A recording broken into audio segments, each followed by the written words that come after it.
We were called Hope the Mission. We were Hope of the Valley Rescue Mission, but because our footprint has expanded well beyond the San Fernando Valley, I mean, we're up in the high desert. We're in East LA, downtown LA, here in West LA. How many beds do you have? We currently have 2,700 beds.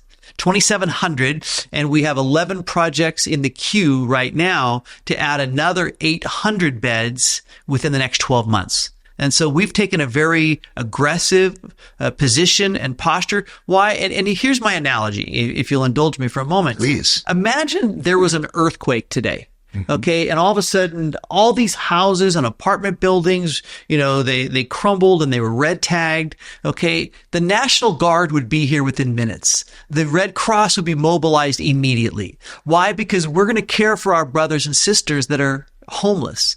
And yet we have a homeless problem with 78,000 people that are homeless, and we're not affected by it anymore. We're like, oh yeah, they're homeless and it's an encampment. In LA County. Yeah. And we just yawn and go to bed as if it's not an emergency.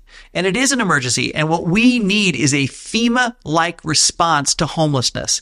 And so that's what we've done at Hope the Mission. We've said this is an emergency and we will not stop until we get the upper hand, until we can bring people indoors. But not just bring people indoors. Okay, and we've done some creative things. Okay, and I'm in some of our new projects. I mean, super creative, innovative, thinking outside the box to scale the solution. But we know it's not just a matter of bringing somebody indoors. You can bring somebody indoors and not treat the symptoms, and all you've done is put a roof over their head. But what we want to do is to help people, experience transformation. And so once someone comes in, they have case management, they have housing navigation, job training, job placement, they have access.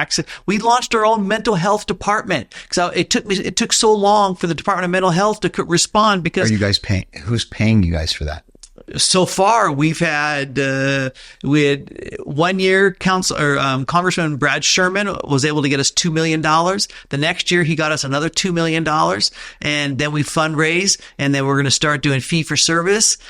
So we'll do fee for service. Medi-Cal. We'll charge Medi-Cal. And so we currently have over 20 clinicians on our staff. And we're young. We're only 15 years old as an agency. Okay. It was 15 years ago. You get all those clinicians. Really? Oh, yeah. Well, that would be great. We're out of time. Please subscribe on YouTube, click the thumbs up, and leave a comment. Please subscribe on Apple Podcast and Spotify and leave a rating and a review. And share the We're Out of Time podcast with others you know who will get value out of it. See you next Tuesday.